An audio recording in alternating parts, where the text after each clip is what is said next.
about programming and little bit knowledge about object oriented programming और web frameworks, क्योंकि ये session जो है it's basically containing both the audience.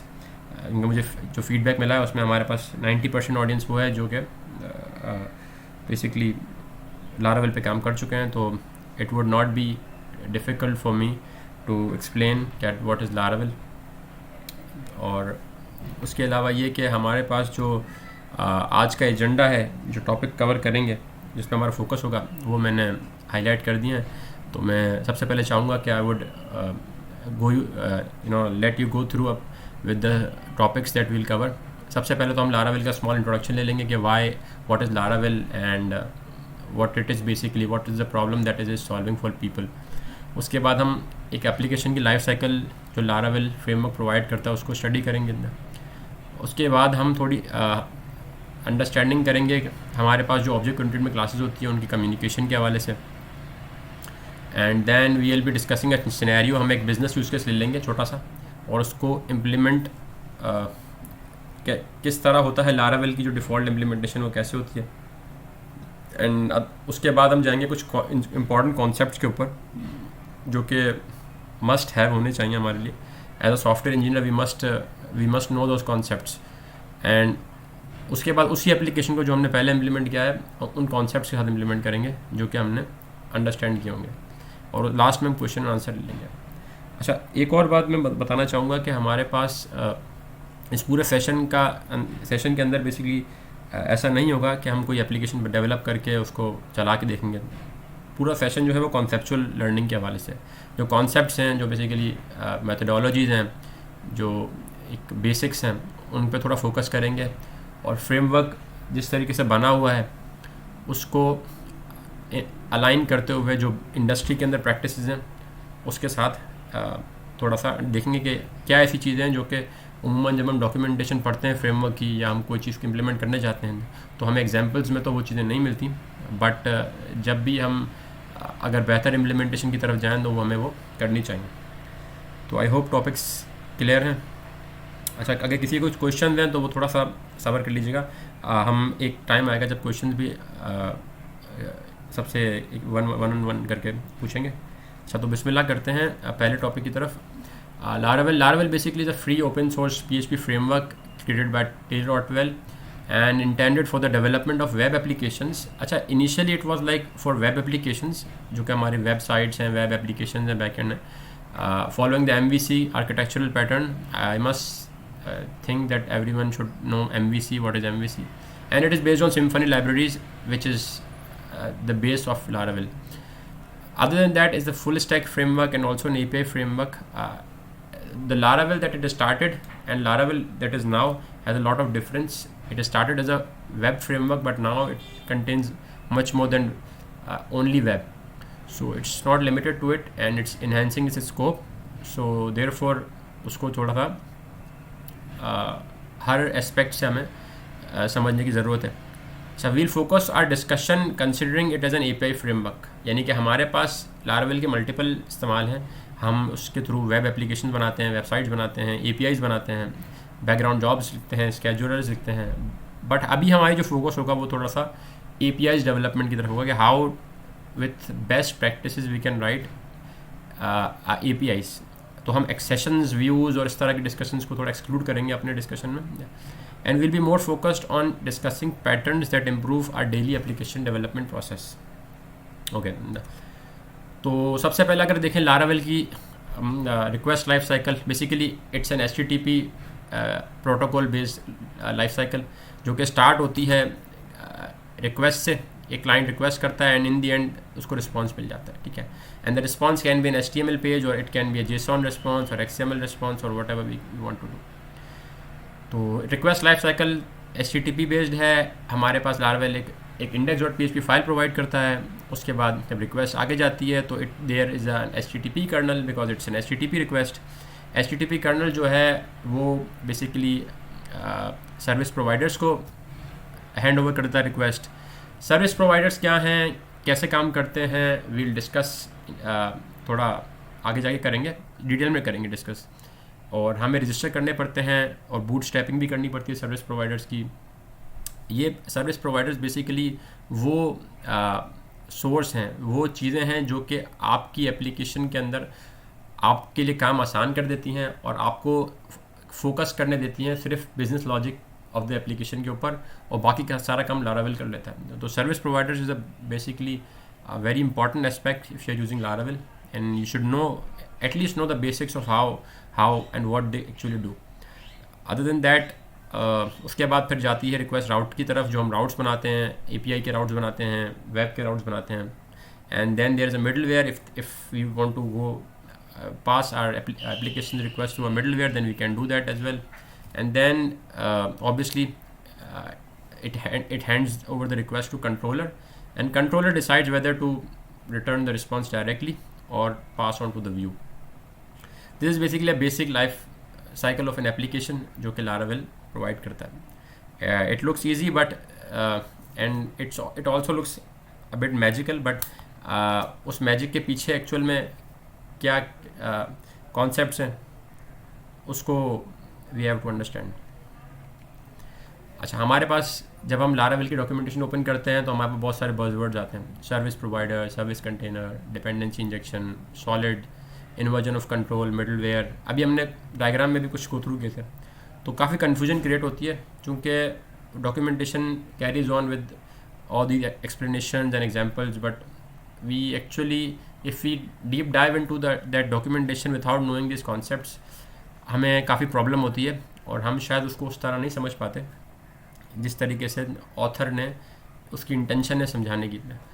तो हम आज की पूरे सेशन में यही गो थ्रू करेंगे कि इन कॉन्सेप्ट्स का तो किस तरीके से ये कॉन्सेप्ट्स हैं क्या बेसिकली, और उसके बाद कॉन्सेप्ट्स को जानने के बाद हम ये एनालाइज करेंगे कि ये कॉन्सेप्ट किस तरीके से इस्तेमाल में आते हैं. ओके, सो थोड़ा बेसिक से स्टार्ट करते हैं. अगर हम ऑब्जेक्ट ओरिएंटेड प्रोग्रामिंग की तरफ जाएं तो ऑब्जेक्ट ओरिएंटेड प्रोग्रामिंग के अंदर हमारे पास क्लासेस होती हैं जो कि बेस ऑफ द प्रोग्रामिंग होती हैं. I think every one of you might have came across this class word. Like classes बनाते हैं, उसके फिर ऑब्जेक्ट बनाते हैं, क्लासेस के अंदर प्रॉपर्टीज़ होती हैं, क्लासेस के अंदर मेथड्स होते हैं. तो होता क्या है कि अगर मैं ऊपर एक बैक जाऊँ तो हमारे पास ये जितनी भी कम्युनिकेशन हो रही है ये सब क्लासेस की होती है. क्लासेस ही कम्युनिकेट करते हैं एक दूसरे से, और इन दी एंड आपके पास एक एप्लीकेशन का आउटपुट आ जाता है. तो basically it's all about communication of this classes. Class 1 ने 2 को कॉल किया, 2 ने 3 को कॉल किया, 2 ने 5 को कॉल किया, 4 ने 5 को कॉल किया. तो क्या होता है, ये सब एक इनके ऑब्जेक्ट्स बनते रहते हैं क्लासेस के, और वो ऑब्जेक्ट इसके ऑब्जेक्ट को कॉल करते हैं, इसके ऑब्जेक्ट इसको कॉल करते हैं. तो ये एक ऑब्जेक्ट ग्राफ बन जाता है जिसके अंदर हमें पता चल जाता है कि अच्छा भाई क्लास 1 जो है क्लास 2 को कॉल करेगी, 2 3 को कॉल करेगी. बेसिकली 3 डिपेंडेंट है 2 पे, 2 डिपेंडेंट है 1 पे. तो अगर हम इसको इस तरह समझें तो it's all about classes and there communication. ठीक है. अच्छा, अब थोड़ा सा क्लासेस के अंदर भी कैटेगरीज बनाते हैं, किस तरह की क्लासेस होती हैं. जब हम डेवलपमेंट करते हैं तो हमारे पास 2 किस्म की क्लासेस आती हैं.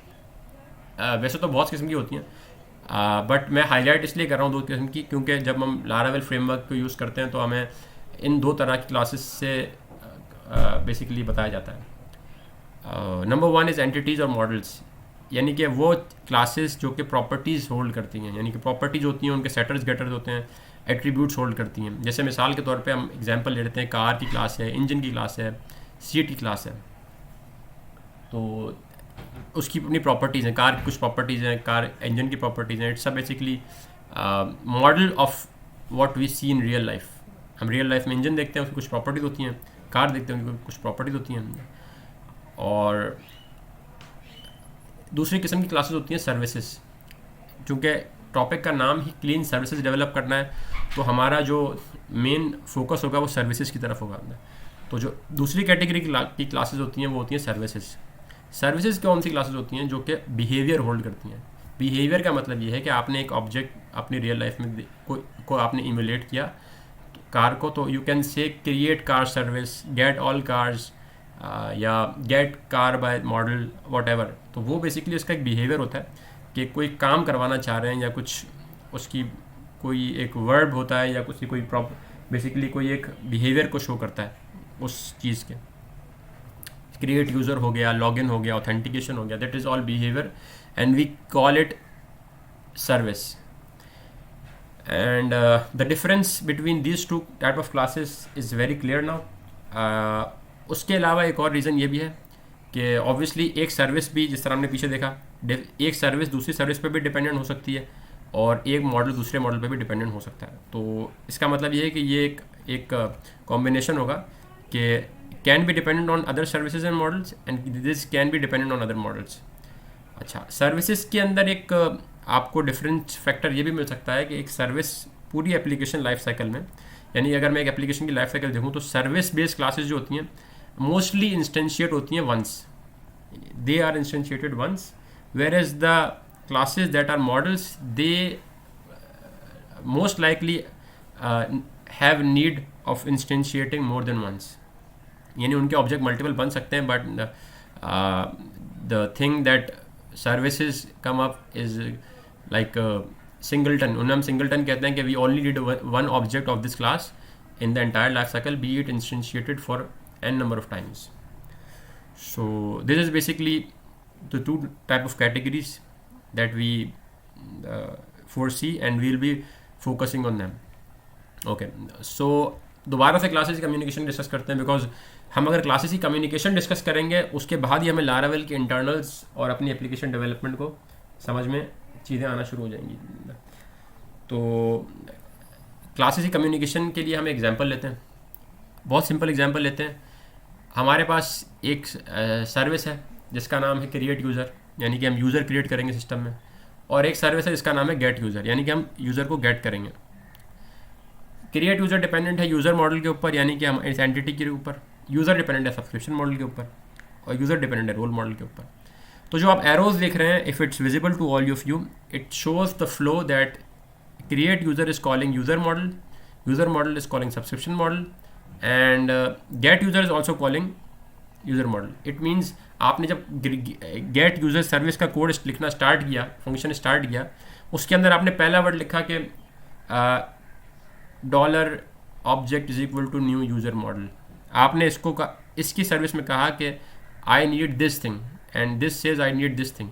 तो हुआ क्या कि आपका फ्लो ऐसा हुआ कि आपने पहले स्टार्ट किया and it looks like user model is dependent on gate user service.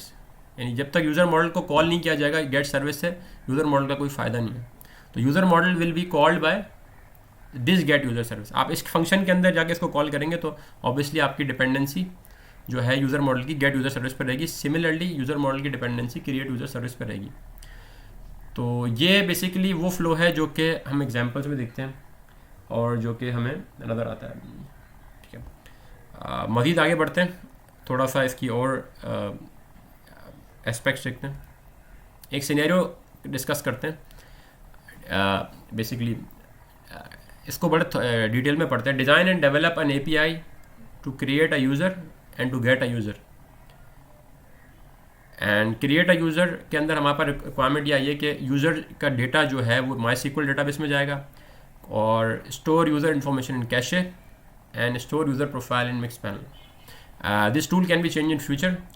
उसके बाद हमारे पास एक एग्जांपल और गेट यूज़र की है, gate user information from the cache. अगर कैशे से ना हो तो आप डेटाबेस से ले आएँ. और यूज़र की मॉडल की जो है ये कुछ प्रॉपर्टीज़ हैं. प्रॉपर्टीज़ क्या हैं, यानी कि बेसिकली ID, ईमेल, सब्सक्रिप्शन और रोल. ये हमारे पास मॉडल बेस्ड क्लासेज हैं और ये हमारे पास सर्विस बेस्ड क्लासेज हैं और ये हमारे पास यूज़ केसेज हैं. इन यूज़ केस को थोड़ा एक दफ़ा डिटेल में पढ़ लीजिए, क्योंकि ये हम इम्प्लीमेंट करने जाएंगे और इसकी पूरी डेवलपमेंट को हम गो थ्रू करेंगे. एंड डेवलपमेंट को गो थ्रू करने के बाद we'll see how we can implement. हम दो तरीके देखेंगे. पहला तरीका वो होगा वर्जन नंबर 1 जो कि दुरुस्त नहीं होगा, और वर्जन 2 जो होगा that will be basically an improvised way of utilising the framework. Implementation 1 हम जब देखेंगे, हम बेसिकली इस API को डेवलप करने जाएंगे और इसकी इम्प्लीमेंटेशन नंबर 1 जो होगी इसमें हमारे पास ना सेपरेशन ऑफ कंसर्न होगा, ना सर्विसेज होंगी, ना डिपेंडेंसी इंजेक्शन होगी, ना रिपोजिटरीज होंगी, ना ही सर्विस कंटेनर का यूज़ होगा, यूनिट टेस्ट भी नहीं लिख सकते और मेंटेनेबल कोड भी नहीं होगा. और मैं आपको उस कोड से गो थ्रू करवाऊंगा जिसके अंदर ये सारे काम नहीं होते. नेक्स्ट स्टेप में हम क्या करेंगे, कुछ कॉन्सेप्ट स्टडी करेंगे. कॉन्सेप्ट स्टडी करने के बाद हम यही बेसिकली पूरे फ्लो को हम इम्प्लीमेंट करेंगे और ये सारी चीज़ों को हम उसके अंदर फिक्स करते हुए चलेंगे और कॉन्सेप्ट भी समझेंगे।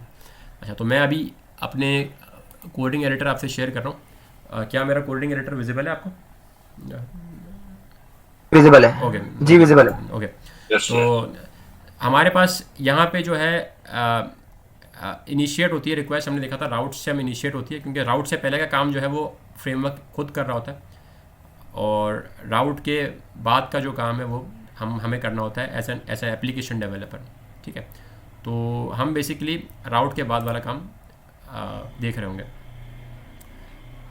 तो पहला राउट हमारे पास है V1, जो एप्लीकेशन बना रहे हैं वो V1 से प्रीफिक्स है और दूसरी वाली V2 से। हम V1 पे फोकस करेंगे, V2 को बाद में देखेंगे। ठीक है, तो V1 पे फोकस करने के बाद हमारे पास एक कंट्रोलर है। राउट के बाद हमारे पास एक कंट्रोलर है। कंट्रोलर बेसिकली एक ऐसा कंट्रोलर है जो कि ये दोनों एक्शन परफॉर्म करता है।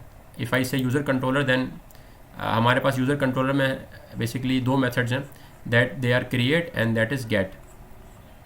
तो जब हम क्रिएट पे जाएंगे तो हम देखेंगे कि हमने जो डिस्कस किया था, रिक्वायरमेंट्स हमारे पास थी वो क्या थी। हमें यूज़र को डेटाबेस में सेव करना है, हमें यूज़र को कैशे में सेव करना है और हमें उसको मिक्स पैनल में सेव करना है। ठीक है, तो हम सबसे पहले स्टार्ट करते हैं कि भाई हमने सबसे पहले एक रिक्वेस्ट का इनपुट हमारे पास आया जो कि फ्रेमवर्क हमें दे देता है। It's not a magic, it all happens due to dependency injection, जो कि हम देखेंगे कैसे काम करती है। उसके बाद हमारे पास आ जाता है वैलिडेशन। ऑब्वियसली हम सबसे वैलिडेट करेंगे। सबसे पहले वैलिडेट अगर हमारा कोड हो गया, देन उसके बाद हम एक यूज़र क्लास का ऑब्जेक्ट बनाते हैं। ये वही बेसिकली कॉन्सेप्ट जो मैंने बताया आपका कि आप क्रिएट कर रहे हैं एंड क्रिएट करने के अंदर आपको याद आया कि ओके मुझे यूज़र, यानी फ्लो इस तरह है कि user is dependent on this, जो कि हमने यहाँ डिस्कस किया था। Let me open it. Okay, one second. Like create user service के अंदर आपका यूज़र मॉडल आ गया। ठीक है, this is basically that thing, यानी कि आपने अपने अंदर यूज़र की क्लास बनाई जो कि ORM का मॉडल है। उसके बाद आपने इसको सेव कर दिया और ऑब्वियसली यहाँ यूज़र की क्लास होगी, दैट इज़ लाइक जो हमारे पास एक मॉडल है वो हमने बनाया है इसके अंदर। Let's go into the models. Where is the model?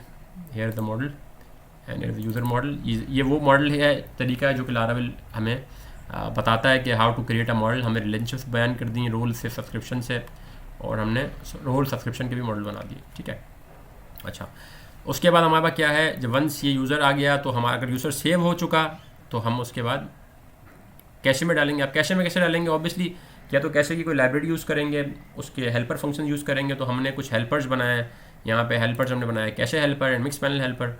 तो जो कैशे के हेल्पर्स हैं वो यहाँ पे कैशे में सेव करेंगे। हम कैशे में की रखेंगे यूज़र अंडरस्कोर ID और उसके अंदर यूज़र का डेटा डाल देंगे। सेम हमारे पास मिक्स पैनल का हेल्पर है, हम उसको सेव कर देंगे मिक्स पैनल के एरे के अंदर। ठीक है, ये हमारा हो जाएगा रिक्वेस्ट रिस्पॉन्स ख़त्म और हमें रिस्पॉन्स मिल जाएगा कि भाई यूज़र सेव हो चुका है। ठीक है, अच्छा, अब इसके अंदर कुछ चैलेंजेस हैं जो कि हम डिस्कस करेंगे। नेक्स्ट हमारे पास API है गेट की। तो गेट के अंदर भी हमने वैलिडेट किया, वैलिडेट करने के बाद हमने कैशे को दे दिया। कैशे ने देखा अगर है तो सही है, अगर नहीं है तो उसने डेटाबेस से फाइंड किया। और हमारा फ्लो ऑफ एप्लीकेशन किस तरह है कि हमने रन टाइम के ऊपर application dependency, second I think someone is requesting, accepted, okay. तो यहाँ पे हमारे पास फ्लो ऑफ इंफॉर्मेशन इस तरह का है कि cache helper is dependent on get, यानी कैशे हेल्पर को तब तक कॉल नहीं किया जाएगा या यूज़र को कॉल नहीं किया जाएगा जब तक इसको गेट का फंक्शन या क्रिएट का फंक्शन कॉल ना करे। ठीक है, तो ये हमारा फ्लो है। इसके अंदर हमारे पास एक चैलेंज था कि भाई अगर लेट से आज मिक्स पैनल है, कल कोई और होगा, तो हमें जब भी चेंज करना पड़ेगा तो थ्रू आउट द एप्लीकेशन हर जगह जा के चेंज करना पड़ेगा कि अच्छा भाई अब आप मिक्स पैनल की वजह आप ले रहे हो intercom is also a telemetry provider. तो you have to be very क्या कहते हैं, मतलब आपको replacement will require to change at lot of places. ठीक है, तो हमने जितनी चीज़ें हाईलाइट की थी इसके अंदर, तो हमारे पास इसके अंदर रीयूजेबिलिटी भी नहीं है। हम इसके यूनिट टेस्ट भी नहीं ले सकते बिकॉज आपका यूनिट इतना बड़ा हो गया है कि आप उसको टेस्ट कैसे करेंगे? आपने सब चीज़ें एक जगह डालनी है। और आपका जो मेन फ्लो है वो कंट्रोलर के अंदर है। चूँकि आप जो एग्जांपल्स देखते हैं नॉर्मली लारावेल की डॉक्यूमेंटेशन में, उसमें कंट्रोलर से मॉडल की कम्युनिकेशन बहुत डायरेक्ट की जाती है कि controller will always called model और अ व्यू एंड उसके बाद और कुछ होता नहीं है। कुछ हेल्पर्स बताते हैं हमें and we all follow the same thing. और हमारे पास एक लारावेल कहता है सर्विस कंटेनर यूज़ करो, डिपॉजिट सर्विस कंटेनर के बाद सर्विस प्रोवाइडर यूज़ करो, बट वो भी हमें यहाँ पे इस इम्प्लीमेंटेशन में जो भी हमने डिस्कस की वो समझ नहीं आई कि कहाँ यूज़ हुआ, इसका इस्तेमाल कहाँ हुआ। एंड उसके अलावा हमारे पास ना ही डिपेंडेंसी इंजेक्शन हुआ, और जो चेंजेस एंटरटेन करने के लिए हमारे पास चेंजेस हैं बेसिकली। फॉर एग्जांपल अगर कल की तारीख में कहता हूँ कैशे हेल्पर के अंदर अगर एक का ऑब्जेक्ट जो बनता है उसके अंदर मुझे एक खास पैरामीटर चाहिए, तो मुझे वो पैरामीटर को बहुत जगहों पे जाके चेंज करना पड़ेगा। अगर मैं कुछ क्लास में कुछ भी चेंज करूँगा तो that will be changing a lot of places. उसके अलावा ये भी है कि मेरा एक कंट्रोलर है, ऑब्वियसली एक यूज़र कंट्रोलर जो कि यूज़र की मैनेजमेंट के लिए है, बट स्टिल उसके अपनी रिस्पॉन्सिबिलिटी ली हुई है कि मैं क्रिएट भी करूँगा और गेट भी करूँगा, which is also not a good practice, because one class should have one reason to change and it's not following the single responsibility principle as well, जो कि ये कहता है हमें कि एक क्लास की एक रिस्पॉन्सिबिलिटी होनी चाहिए, बट यहाँ पे हमने मल्टीपल रिस्पॉन्सिबिलिटीज़ दी हुई हैं।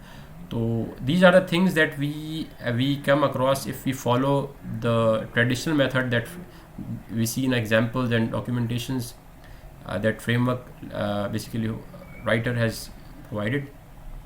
So up till now in this code has anyone got any confusion or या फिर कोई क्वेश्चन anything कि इसके अंदर जो हमने सिनेरियो इम्प्लीमेंट किया है उसके अंदर जो हमने लिखा था बेसिकली वही इम्प्लीमेंट किया है, बट ये हमारा मॉडल क्लास भी हमने देख ली, हमने अपने हेल्पर क्लासेस भी देख ली। हेल्पर क्लासेस के अंदर हमारे पास ऑब्वियसली एक सेव का मेथड है, गेट का मेथड है, सेम मिक्स पैनल में भी हमारे पास एक सेव यूज़र का मेथड है। हमने इंप्लीमेंटेशन इसलिए नहीं लिखी बिकॉज हम अभी कॉन्सेप्चुअलाइजेशन की बात कर रहे हैं कि हम अज्यूम कर रहे हैं कि this class will take care of the implementation that it should do. Save का मेथड है, गेट का मेथड है और मिक्स पैनल हेल्पर का मेथड है, ठीक है। तो हमने बेसिकली इसको गो थ्रू कर लिया and now is the time कि हम I think anyone has some questions. अच्छा, मेरे पास एक छोटा सा क्वेश्चन है। मैंने असल में थोड़ा लेट ज्वाइन किया था तो मुझे कंफर्म नहीं है कि आपने कॉन्टेक्स्ट मतलब जो चीज आप शेयर कर रहे होंगे इस प्रेजेंटेशन के अंदर उसका कॉन्टेक्स्ट दिया है नहीं दिया? नहीं, we have covered the context. Here it is, the context and the topics that will be covered. So मैं आपके लिए क्विक 2 मिनट रिकैप करता हूँ शान। हमने बेसिकली क्या लारावेल को स्टडी किया है, एप्लीकेशन की लाइफ साइकिल अंडरस्टैंड की है, कुछ कॉन्सेप्ट्स हैं जो कि हम नॉर्मली फ्रेमवर्क को फॉलो करते हैं तो वी कांट एक्चुअली इम्प्लीमेंट, हम समझ नहीं पाते। उनको समझने के लिए बेसिक ऑब्जेक्ट ओरिएंटेड प्रोग्रामिंग के एग्जांपल्स दी हैं जिसमें हम क्लासेस का फ्लो डिस्कस कर रहे हैं, ऑब्जेक्ट की कम्युनिकेशन डिस्कस कर रहे हैं। उसके बाद हमने क्लासेस को 2 कैटेगरीज में डिवाइड किया। एक वो क्लासेस हैं जो कि बेसिकली एंटिटी बेस्ड क्लासेस हैं, car, engine, seat, that are nouns and that hold attributes and properties.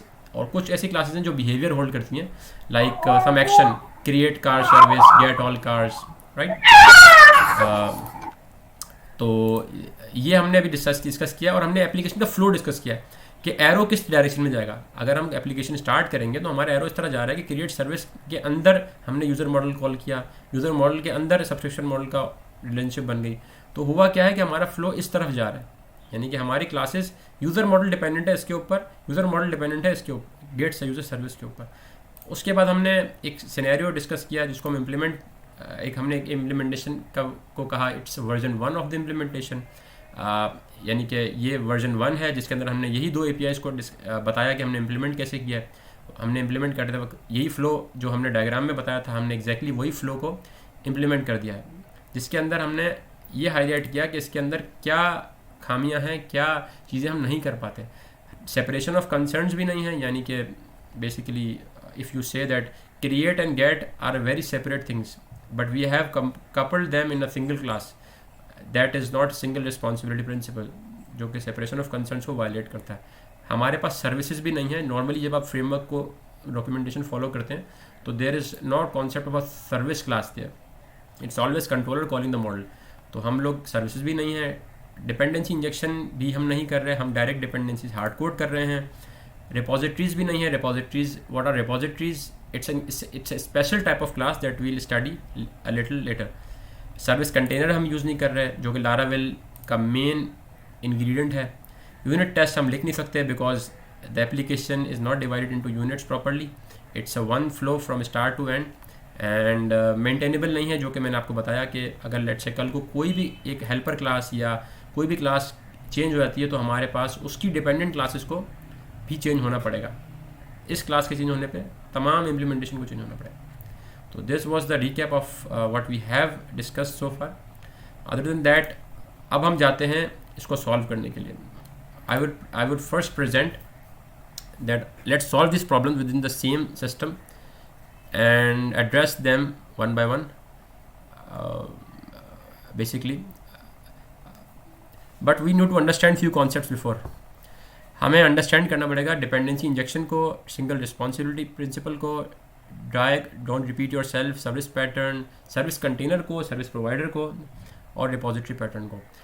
वैसे तो आप अगर एप्लीकेशन इम्प्लीमेंट करना चाहें तो आप बहुत सारे डिज़ाइन पैटर्न, बहुत सारी प्रैक्टिसेस, बहुत सारी चीज़ों को फॉलो कर सकते हैं, but I'll limit discussion to these 6 because what I felt working with Laravel is if at starting point अगर आप इन 6 चीज़ों का ख्याल रखें तो आपकी बाकी चीज़ें बहुत दुरुस्त होना शुरू हो जाती हैं ऑटोमेटिकली। बट ऑलवेज जितनी आप अच्छी पैटर्न्स को सही जगह पे, राइट जगह पे इम्प्लीमेंट करेंगे, it will always be useful. तो सबसे पहले डिपेंडेंसी इंजेक्शन स्टडी करते हैं। एंड डिपेंडेंसी इंजेक्शन को स्टडी करने के लिए the right example is that हमने पास्ट स्लाइड में देखा कि हमारे यूज़र मॉडल डिपेंडेंट है इसके ऊपर। What dependency injection is that you inject the dependency in the class. You don't do hard coded dependencies. If I go into this class, तो अभी मैंने कोई डिपेंडेंसी इस क्रिएट मेथड में, the only dependency that the create method has is the request parameter. It's only dependent on this request parameter, but actually it is also dependent on this user class, but we have not injected this dependency into this class. We have not injected cache helper in this class, and we don't have injected mixed panel helper in this class. But actual में ये create का method जो है ये इन तीनों पर dependent है. That is called dependency injection. अगर हम example ले लें तो मैं इसको थोड़ा, for example, create user service का फ्लो जो था पहले थोड़ा डायरेक्शन इस तरह थी, but after dependency injection flow revert हो गया. यानी कि हमने कहा यूजर सर्विस को बोला कि आप मॉडल पे डिपेंडेंट हैं, गेट को बोला आप भी डिपेंडेंट हैं, यूज़र का मॉडल रोल और सब्सक्रिप्शन पे डिपेंडेंट है, और जो कोर क्लासेज हैं बेसिकली ये किसी पे फिलहाल डिपेंडेंट नहीं है, अज्यूम कर लेते हैं. तो आप डिपेंडेंसी इंजेक्शन को वैसे इन्वर्जन ऑफ कंट्रोल भी कहा जाता है, यानी कि आपका जो कंट्रोल है बेसिकली वो रिवर्ट हो जाता है. You inject dependencies rather you create them. For example, हमने जैसे डिस्कस किया था दो किस्म की क्लासेस हैं, एक सर्विस बेस्ड है और एक मॉडल बेस्ड है. तो ऑब्वियसली हमारी जो ये क्रिएट यूज़र की सर्विस है ये डिपेंडेंट है डिफरेंट क्लासेस के ऊपर. तो किस पे डिपेंडेंट है? ये डिपेंडेंट है या तो किसी दूसरी सर्विस के ऊपर, या तो फिर रिपोजिटरीज के ऊपर, या तो किसी मॉडल के ऊपर, जैसे हम यहाँ देख रहे हैं मॉडल पे डिपेंडेंट है, और या फिर किसी इवेंट के ऊपर. तो हमने ये बता दिया कि बेसिकली सर्विस क्लासेस जो हैं वो डिपेंडेंट हैं इनके ऊपर. नेक्स्ट हमारे पास है single responsibility principal.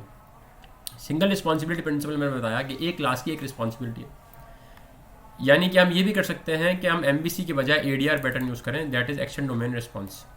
Many of you might know ADR pattern and many of you might not know, but ये एक पैटर्न है जो कि एक एक्सटेंडेड फॉर्मेट है MVC का, जिसके अंदर ये कहा जाता है कि पर कंट्रोलर एक्शन एक क्लास यूज़ होगी, एक क्लास बनेगी. यानी कि you can't include multiple actions in one controller. You have to have single responsibility of that controller, either create or either get. Controller की जिम्मेदारी को लिमिट करेंगे. यहाँ पे कंट्रोलर को हमने सारा काम की जिम्मेदारी दे दी है कि सारे काम करके दे रहा है. Controller to be responsible for input validation and transfer control to service. Single service class, a class should have only one reason to change. हमारे पास इस एग्जांपल में जो हमने प्रीवियस डिस्कस की थी, इसमें हमने ना कोई सर्विस क्लास बनाई, ना ही हमने उसकी जिम्मेदारी लगाई कि कंट्रोलर आप इन्हें कॉल कीजिए, ठीक है.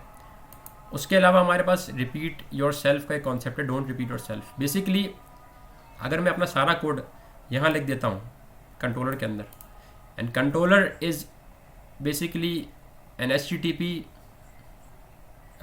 कंट्रोलर, बेसिकली वेब फ्रेमवर्क के अंदर HTTP रिक्वेस्ट के लिए रिस्पॉन्सिबल होता है। व्हाट इफ़ कल को मुझे ये सारा का सारा कोड मुझे CLI प्रोसेस से चलाना हो, बैक एंड जॉब से चलाना हो, तो मैं क्या करूँगा? उस रिक्वायरमेंट में मैं ये सारा कोड मुझे कॉपी करना पड़ेगा और मुझे CLI के अंदर ऐड करना पड़ेगा। तो the use of service is basically that if you create a service class, then the service class is called by controller as well, and service class can be called by a command line, Laravel command as well. Laravel आपको console के अंदर एक option देता है commands का, जो कि back and jobs होती हैं। आप अक्सर PHP आर्टिजन कोई कमांड लिखते हैं जब आप CLI पे, तो वो कमांड्स होती हैं। What service enables you is that you can write and reuse that code that is in the service from CLI command or via an HTTP API call. Services help us not repeat the same program at multiple places. So if we are writing a service, for example, if we are writing a service, then it is then consumable by many of its fronts. Other than that, moving on to next one, here is the most interesting part of the entire session of understanding the service container and service provider. अगर आप Laravel study करते हैं तो आपके पास बहुत सारी चीज़ें समझ में आती हैं कि service container, service provider, service container, service provider. लेकिन मुझे टू बी ऑनेस्ट काफ़ी सालों से मैं पढ़ रहा हूँ, लेकिन मुझे कॉन्सेप्ट बहुत सालों बाद समझ में आया कि आखिर ये होता क्या। तो in this presentation what I have done is, जो कि मुझे सिंप्लीफाई करके समझाना चाहिए, और मैं कोशिश ये रहेगी कि मैं आपको सिंप्लीफाई करके समझाऊँ कि what is the relation between this triangles and service को। आई होप सब समझ चुके हैं सर्विस को मैं किस चीज़ की तरफ इशारा कर रहा हूँ। सर्विस में मैंने कहा एक ऐसी चीज़ जो कि बिहेवियर को ड्राइव करे, एक ऐसी चीज़ जो कि सिंगल रिस्पॉन्सिबल हो, एक ऐसी चीज़ जो कि कंज्यूमेबल हो by controller and by command as well, और कहीं से भी कंजम्पशन हो सकती है। तो अगर आपको सर्विस का कॉन्सेप्ट क्लियर है, what is service, service basically class, तो we can move toward service container and service provider. I hope everyone has this concept of service clear now. If anyone has confusion regarding service, then I think it would be very difficult to grasp the concept that I'm going to deliver in future. So सबको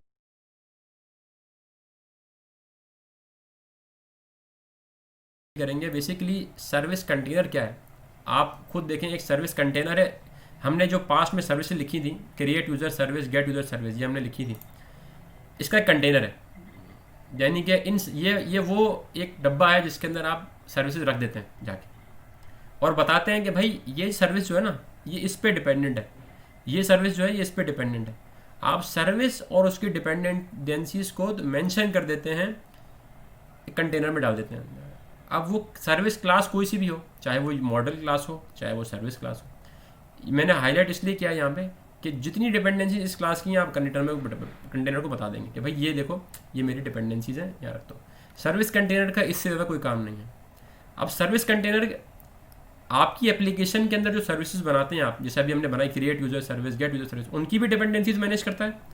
और साथ में जब आप framework open करते हैं, अगर आप फ्रेमवर्क को कभी देखें, वेंडर के फोल्डर में पड़ा होता है, तो उसके अंदर जितनी भी क्लासेज हैं, ये आप देख रहे हो लाइब्रेरीज, इनकी क्लासेस के दरमियान भी आपस में डिपेंडेंसीज होती हैं ऑब्वियसली। तो इनको भी ये सर्विस कंटेनर इनकी डिपेंडेंसीज को भी अपने पास रखता है और कहता है कि ओके भाई, अगर मुझे ये क्लास इंस्टेंशिएट करनी पड़ेगी तो मुझे इन क्लास का ऑब्जेक्ट चाहिए होगा। अगर मुझे क्रिएट यूज़र सर्विस करनी है तो मुझे यूज़र मॉडल का ऑब्जेक्ट चाहिए होगा। तो ये जो डिपेंडेंसीज बिटवीन सर्विसेज हैं, जो कि हमने पहले भी डिस्कस किया था यहाँ पर पहली स्लाइड में, कि कम्युनिकेशन ऑफ क्लासेज, ये सब कुछ और कुछ नहीं है ये। तो वो बेसिकली आपका सर्विस कंटेनर जो है वो आपको हेल्प करता है रिजॉल्व करने में। और ये सर्विस कंटेनर लारावेल का एक पावरफुल टूल है for managing class dependencies and performing dependency injection. So many of you might now अपने अटेंशन इस तरफ आएगी कि यार the one of the very prime example of dependency injection is request class. आपको तो नहीं पता होता कि ये रिक्वेस्ट क्लास कहाँ से आएगी।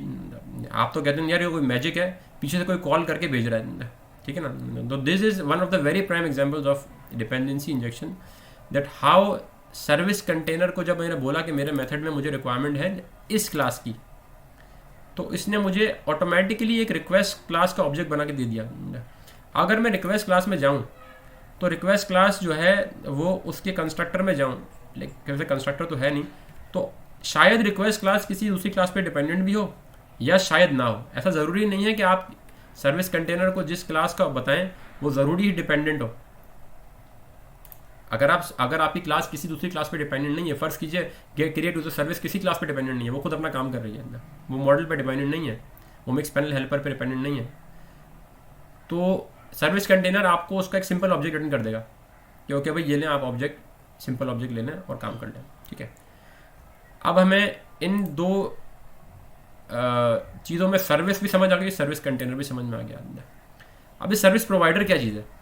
सर्विस प्रोवाइडर वो चीज़ है जो कि हम अगली स्लाइड में, ये बेसिकली इसको समझना थोड़ा सा ज़्यादा मुश्किल है सर्विस कंटेनर से। Service providers are the central place of all Laravel application bootstrapping. Your own application as well as all of Laravel's core services are bootstrapped via service providers. यानी कि हम अगर एक इसको अज्यूम करें, one second,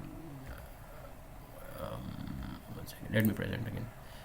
For example, service container जो है उसके अंदर क्लासेस की कॉम्बिनेशन पड़ी है, एक हमारी जो कि यहाँ लिखी है इस बॉक्स में, और एक वो क्लासेस जो कि बेसिकली लारावेल की कोर डिपेंडेंसीज हैं। ठीक है, वो यहाँ पड़ी हैं नीचे और हमारी क्लासेस पड़ी हैं ऊपर।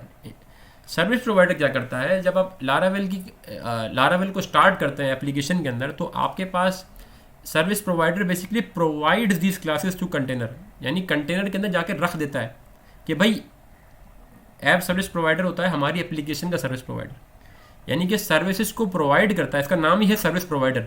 ये बेसिकली कंटेनर को सर्विसेज प्रोवाइड करता है कि भाई जिस तरीके से आप नॉर्मल देखते हैं auth service provider, event service provider, तो ये आप एक कंटेनर को सर्विसेज से भर देता है कि ये लीजिए कॉम्बिनेशंस, और आपको जब भी आपकी एप्लीकेशन में या कहीं पे भी इन क्लासेस की नीड हो तो इसका ऑब्जेक्ट ऐसे क्रिएट कीजिएगा। या अगर आपके पास कोई इंटरफेस आ जाए, आप अक्सर अपनी क्लासेस में इंटरफेस भी इंजेक्ट करते हैं, तो वो आपको बताता है कि सर्विस प्रोवाइडर का काम होता है कि वो आपको बताए कि इस क्लास को किस तरीके से या इंटरफेस को किस तरीके से रिजॉल्व करना है। I think someone has next, yes I am recording the session. तो सर्विस प्रोवाइडर का काम ये है कि सर्विसेज को प्रोवाइड करना कंटेनर तक। ठीक है, अब इसमें मल्टीपल कैटेगरीज के सर्विस प्रोवाइडर आते हैं। For example event service provider भी आता है और सर्विस प्रोवाइडर भी आता है। आपने देखेंगे बेतहाशा सर्विस प्रोवाइडर हैं जो लारावेल में बने हुए हैं, और लारावेल ने ये प्रोवाइडर बनाए किस लिए, ताकि वो कंटेनर को अपनी सर्विसेज देता रहे कि भाई अगर आपको मेरी कैशिंग सर्विस यूज़ करनी है तो ये सर्विस प्रोवाइडर लेना है, इसमें मेरी क्लासेस रखी हुई हैं। अगर आपको मेरी ब्रॉडकास्टिंग की सर्विस चाहिए तो आप ये सर्विस लेना, ये प्रोवाइड की हुई है। ठीक है, और इसी तरीके से मुख्तलिफ सर्विसेज प्रोवाइड की हुई हैं। और हमारे लिए जो कि एप्लीकेशन डेवलपर्स हैं, उसके लिए लारावेल ने कहा है कि आपके लिए मैं ऐप सर्विस प्रोवाइडर बना एक नाम रख देता हूँ, उसमें आप अपनी डिपेंडेंसी डाल दीजिए कि भाई ये मेरी क्लासेस डिपेंडेंट हैं, और आप नए मल्टीपल प्रोवाइडर्स भी बना सकते हैं, लेकिन अगर आप चाहें तो आप एक प्रोवाइडर में भी अपनी सारी डिपेंडेंसी रख सकते हैं। तो आई होप सर्विस प्रोवाइडर का कॉन्सेप्ट आपको क्लियर हो चुका है।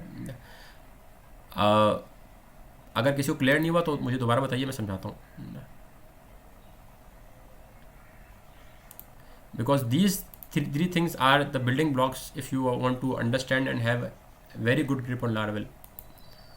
Okay, I am moving forward with the repository pattern that जो कि मेरे डिस्कशन में आया था पहले, बट हमने नहीं किया था। रिपोजिटरी पैटर्न एक सिंपल पैटर्न है, जिस तरह से हमने दो क्लासेस की कैटेगरी पढ़ी, एक क्लास थी सर्विस, एक थी एंटिटी या मॉडल। सर्विस का काम था बिहेवियर शो करना, मॉडल का काम था प्रॉपर्टी शो करना। रिपोजिटरी भी एक खास क्लास का नाम है। इसका नाम वो क्या करती है, वो इनकैप्सुलेट करती है ये methods that persist and retrieve your business data with some kind of storage. Generally we create a repository to each entity or model, यानी कि ये वो खास क्लासेस हैं जो कि आपकी डेटा को परसिस्टेंस यानी कि स्टोरेज या फिर रिट्रीवल में काम आती है, ख्वाह वो डेटाबेस हो, कैशे हो, या कोई एक्सटर्नल एपीआई हो, या कोई आईओ हो। ये होता है रिपोजिटरी। ठीक है, तो अदर देन दैट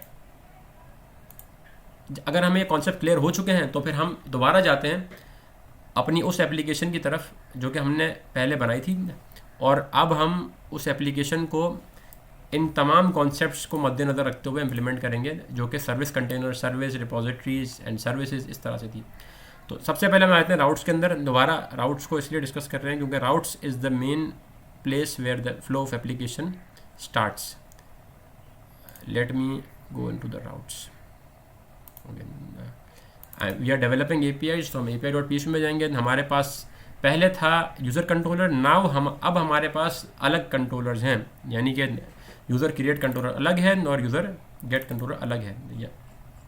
यानी कि हमने सिंगल रिस्पॉन्सिबिलिटी और ADR पैटर्न के थ्रू अपनी दोनों क्लासेस को अलग कर लिया है, ताकि सेपरेशन ऑफ कंसर्न रहे। इस क्लास में सिर्फ क्रिएट है और इस क्लास में सिर्फ गेट है। ठीक है, पहला काम हमने ये किया कि हमने इसको चेंज कर दिया। ठीक है, दूसरा काम क्या किया, वो हमने ये किया भाई, हमारे पास प्रीवियस क्लास के अंदर जो वैलिडेशन हो रही थी ना, वो हम कंट्रोलर के अंदर ही कर रहे थे, यानी कि हर जो कंट्रोलर था उसके अंदर ही कर रहे थे अंदर। अब हमने क्या किया, हमने कहा नहीं, हम यहाँ नहीं करते, हमने बल्कि इसकी रिक्वेस्ट की अलग क्लासेस बना दी। यानी कि हमने कहा कि भाई क्रिएट यूज़र रिक्वेस्ट की अलग वैलिडेशन क्लास होगी और गेट यूज़र रिक्वेस्ट की अलग वैलिडेशन क्लास होगी, और उसमें हमने रूल्स डिफाइन कर दिए जो कि लारावेल बताता है, और यही क्लास इंजेक्ट करवा दी अपने कंट्रोलर के अंदर।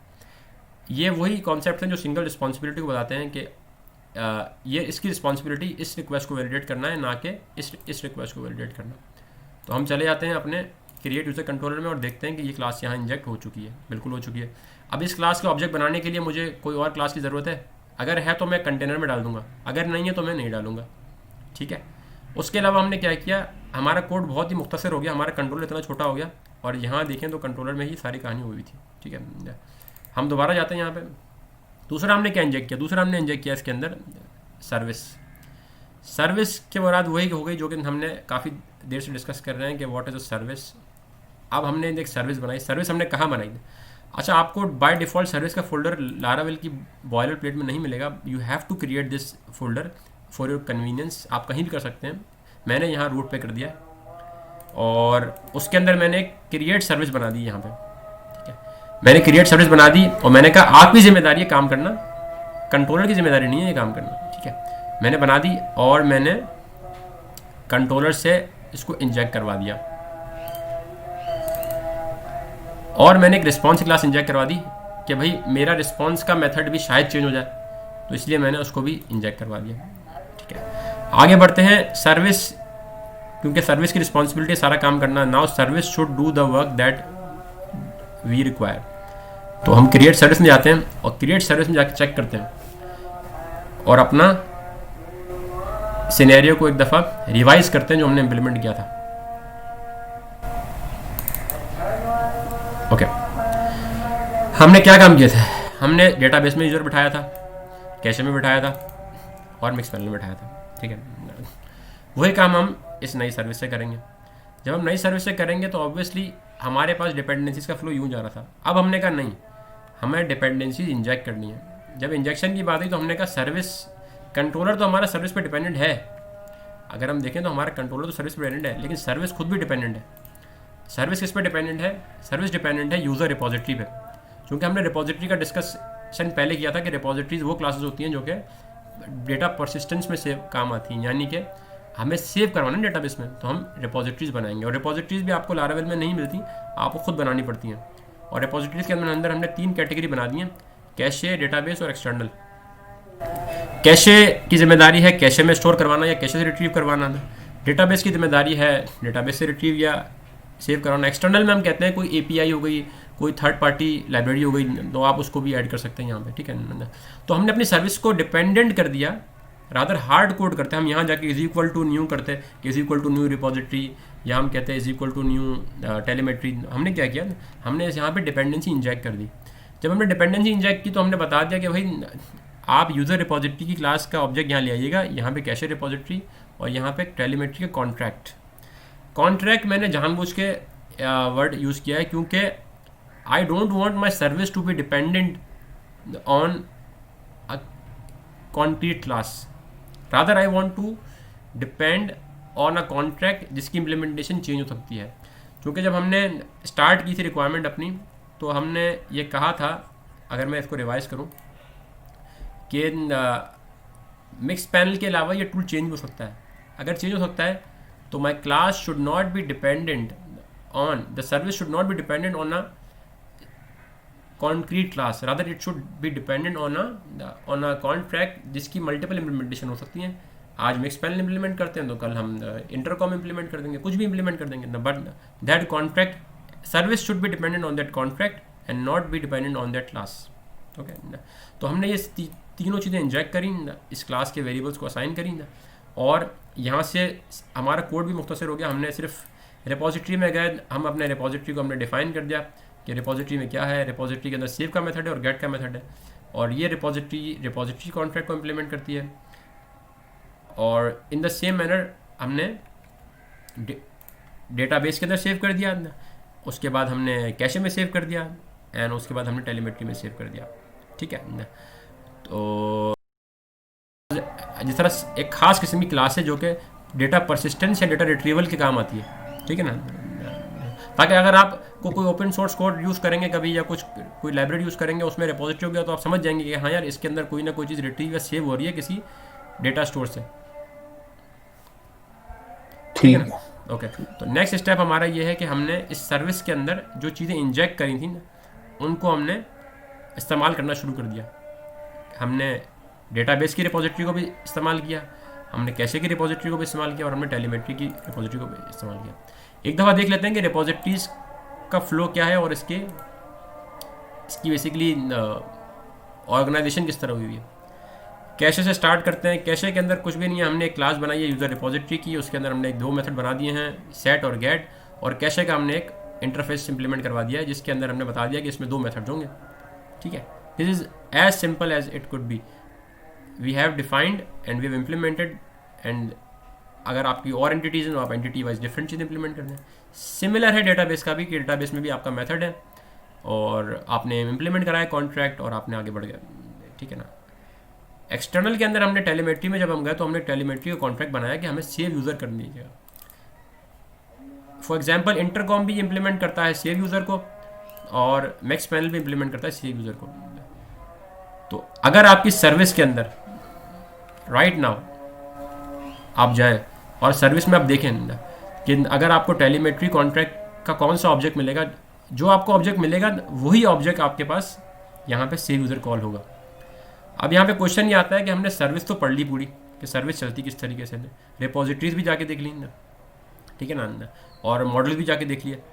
बट ये सर्विस कंटेनर की जो डिपेंडेंसी इंजेक्शन थी जो कि इस सर्विस के पास होनी थी, इस सर्विस को बेसिकली कैसे इंस्टेंशिएट करना है, तो सर्विस कंटेनर में हमने कहाँ लिखा, तो हमने जैसे लास्ट टाइम डिस्कस किया था डायग्राम में कि सर्विस कंटेनर को हमारे पास बताने के लिए कि भाई हमारे डिपेंडेंसीज इंजेक्ट, हमारी सर्विस क्लास इन तीन पे डिपेंडेंट है, इन तीन चीज़ों पे डिपेंडेंट है. हम कहाँ बताएंगे जाके, हम सर्विस कंटेनर में बताएंगे, और सर्विस कंटेनर में किसके थ्रू बताएंगे, सर्विस प्रोवाइडर के थ्रू बताएंगे. तो अब हम चलते हैं सर्विस प्रोवाइडर के अंदर. हमारे लिए उसने डिफ़ॉल्ट छोड़ा हुआ है ऐप सर्विस प्रोवाइडर, हम सर्विस प्रोवाइडर में कहते हैं. हमने सर्विस प्रोवाइडर में जाके बता दिया कि हाँ देखो हमारी क्रिएट सर्विस की जो क्लास है ना, जो हमने ये बनाई है, ठीक है, उसको तीन चीज़ों की डिपेंडेंसी है, तो आप इन तीनों को रिजॉल्व कर दो. हमने कहा भाई डेटाबेस रिपोजिटरी को इससे रिजॉल्व कर दो, कैशे को इससे रिजॉल्व कर दो, और मिक्स पैनल को इससे रिजॉल्व कर दो. यहाँ हमने डिफाइन किया, हमने यहाँ तो कॉन्ट्रैक्ट डाल दिया, बट हमने यहाँ जब हम रिजॉल्व कर रहे थे तो हमने बता दिया कि है ना भाई हमें कभी भी पूरी एप्लीकेशन में क्रिएट यूज़र करना पड़े. अभी तो हम एक जगह का क्रिएट कर रहे हैं ना, अगर हमें 50 जगह क्रिएट सर्विस का ऑब्जेक्ट कॉल करना पड़े तो हमारे वो ऑब्जेक्ट कौन बना के देगा, लारावेल का सर्विस कंटेनर देगा. क्योंकि लारावेल के सर्विस कंटेनर को पता है कि अगर मुझे क्रिएट सर्विस की क्लास का इंस्टेंशिएट किया किसी ने तो मेरी रिस्पॉन्सिबिलिटी है उसको उसकी डिपेंडेंसी रिजॉल्व करवा के देना. और यहाँ पे एक वर्ड है सिंगलटन का. मैं एक और क्लास यहाँ ओपन कर लेता हूँ. एक है हमारे पास वर्ड सिंगलटन का और एक है बाइंड का. ये दो वर्ड आपको डिपेंडेंसी इंजेक्शन में लारावेल के अंदर नज़र आएंगे. तो जो सिंगलटन बेसिकली डिपेंडेंसी इंजेक्शन के अंदर हम रखते हैं, तो उसको हम ये बताते हैं कि कंटेनर अगर तुम्हारे पास ये क्लास की डिपेंडेंसीज आए और ऑब्जेक्ट ऑलरेडी बना हुआ हो तो जो क्रिएटेड ऑब्जेक्ट है वही रिटर्न कर देना, नया मत बनाना. और बाइंड में हम बताते हैं कि आपके पास जब भी इसकी क्लास की डिपेंडेंसीज आएंगी तो आप नया ऑब्जेक्ट बना के देंगे. यानी कि इन दोनों का पर्पस डिफरेंट है बहुत में. अगर आप चाहते हैं कि आपकी इस क्लास का ऑब्जेक्ट जो बना हुआ है वही रिटर्न हो जाए तो आप सिंगलटन कर देंगे। अगर आप चाहते हैं कि नहीं मुझे तो भाई हमेशा नया ऑब्जेक्ट बनाना है क्योंकि मैं पैरामीटर शायद अलग दूँ, आप पैरामीटर भी इसमें फंक्शन के अंदर पास कर सकते हैं जो भी आप करना चाहें, ताकि आप उस डेटा पे डिपेंडेंट हो जो आप पास कर रहे हैं। ये तो सिर्फ बेसिक्स हैं जो मैंने आपको बताई हैं, जो कि other than that the service container of Laravel is way powerful than what I have explained you. तो हम इसके रजिस्टर के मेथड में जाके अपनी डिपेंडेंसीज बताते हैं कि what are are dependencies and what.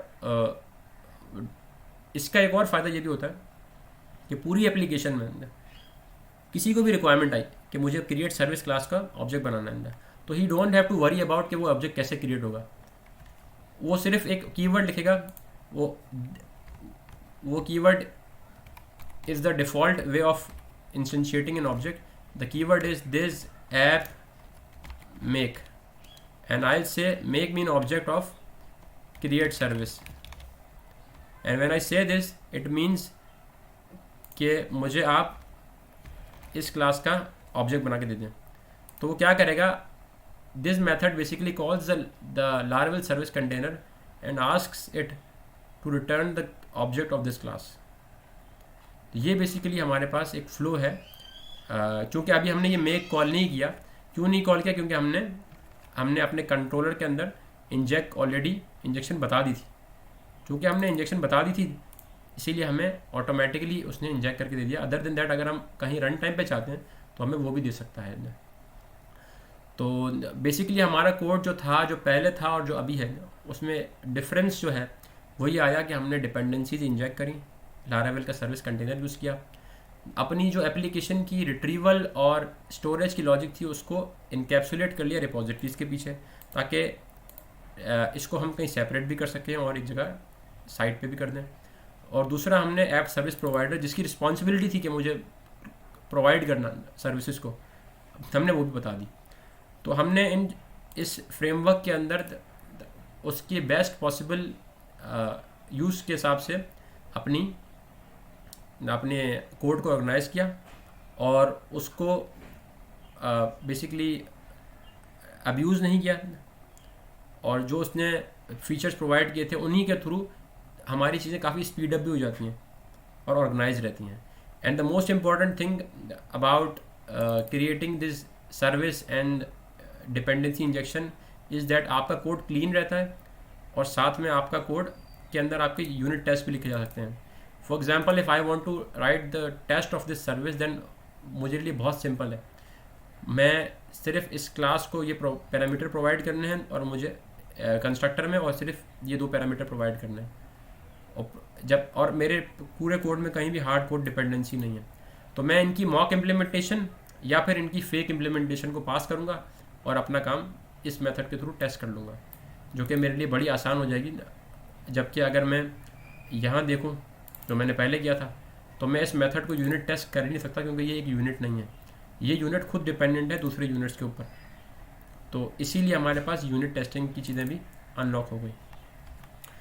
तो ये बेसिकली हमारे पास जो एप्लीकेशन का फ़्लो है वो कुछ इस तरीके से बन गया। अगर हम उसको थोड़ा सा